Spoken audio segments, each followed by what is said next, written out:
तपाईले ओरेन्ज बल paste control service book गर्नुभएकोमा धन्यवाद। ट्रिटमेन्ट सुरु गर्नु अगाडि र पछाडि पालना गर्नुपर्ने केही सेफ्टी गाइडलाइन्सहरू छन्। यी गाइडलाइन्सहरू फलो गर्नुभयो भने ट्रिटमेन्ट अझै सुरक्षित, प्रभावकारी र सजिलो हुनेछ।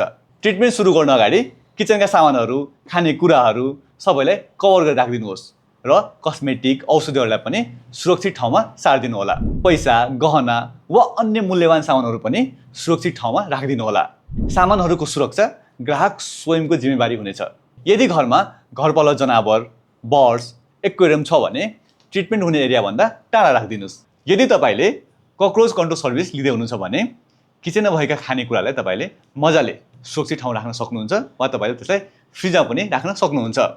भाँडाकुँडा वा डब्बाडुब्बीलाई तपाईँले मजाले टकटकाएर किचनको बिचमा वा डाइनिङ टेबलमा तपाईँले मजाले छोपेर राख्न सक्नुहुन्छ वा त्यसलाई तपाईँले सुरक्षित ठाउँमा पनि राख्न सक्नुहुन्छ। बेडरुममा कस्मेटिक आइटम्स, मेडिसिन, गरगहना, पैसा, डकुमेन्ट्स आदि जस्ता कुराहरू मजाले ऱ्याप गरेर सुरक्षित ठाउँमा राखिदिनु होला। सेवाग्राहीले आफ्नो अमूल्य सामानको सुरक्षा आफै गर्नुपर्ने हुनेछ। सबैभन्दा महत्त्वपूर्ण कुरा, घरका कुनै सदस्यलाई केमिकल एलर्जी, आस्थमा वा श्वास प्रश्वासको समस्या छ भने वा घरमा वृद्ध वा बच्चाहरू हुनुहुन्छ भने हाम्रो टिमलाई पूर्व जानकारी गराउनुहोला। ट्रिटमेन्ट पछि 8 देखि 24 घण्टासम्म रुमलाई कम्प्लिटली बन्द गर्नुहोला।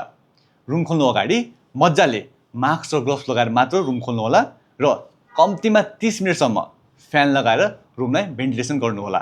यसले गन्ध एकदमै कम गर्छ। सर्भिसको टाइममा डिस्कनेक्ट गरिएका फ्रिज वा अन्य किचन अप्लायन्सेसहरू सर्भिस सकेको 30 मिनटमै रिकनेक्ट गर्न सकिन्छ। त्यसको लागि 8 वा 24 घण्टा गरिराख्नु पर्दैन। रुम राम्रोसँग भेन्टिलेसन गरेपछि मात्र डिप क्लिनिङ गर्नुहोस्। केमिकल परेको ओड्ने ओछ्याउने सामान, बेडसिट, भाँडाकुँडा, लुगा वा अन्य सामानहरू राम्रोसँग धोएर घाममा सुकाएपछि मात्र प्रयोग गर्नुहोला। यदि ट्रिटमेन्ट पछि कुनै असहज भएमा वा स्वास्थ्य सम्बन्धी समस्या देखिएमा तुरुन्तै डाक्टरसँग गएर सल्लाह लिनुहोला।